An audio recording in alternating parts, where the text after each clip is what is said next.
నమస్తే, మీరు చూస్తున్న తెలంగాణ 19 టీవీ. కమ్మర్పల్లి మండల కేంద్రంలో వ్యవసాయ మార్కెట్ కమిటీ కార్యాలయంలో ఏఎంసీ చైర్మన్ పాలప్ నరసయ్య అధ్యక్షతన సాధారణ సర్వసభ్య సమావేశం నిర్వహించారు.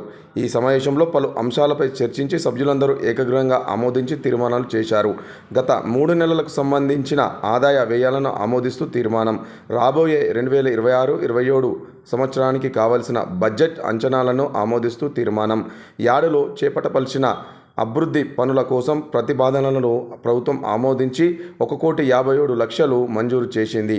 ఈ పనుల మంజూరుకు కృషి చేసిన వ్యవసాయ శాఖ మంత్రి తుమ్మల నాగేశ్వరరావు, బాల్కొండ కాంగ్రెస్ పార్టీ ఇన్ఛార్జ్ ముత్యాల సునీల్ కుమార్ రెడ్డికి ప్రత్యేక ధన్యవాదాలు తెలిపారు. ఈ సమావేశంలో వైస్ చైర్మన్ సుంకడ బుచ్చన్న, డైరెక్టర్లు మైపాల్, రింగారెడ్డి, నవీద్, శ్రీనివాస్, జీవన్, ముత్తన్న, కార్యదర్శి మిర్చి, సూపర్వైజర్లు రాజు తదితరులు పాల్గొన్నారు. మరికొన్ని ప్రాంతీయ వార్తల కోసం చూస్తున్న తెలంగాణ 19 టీవీ.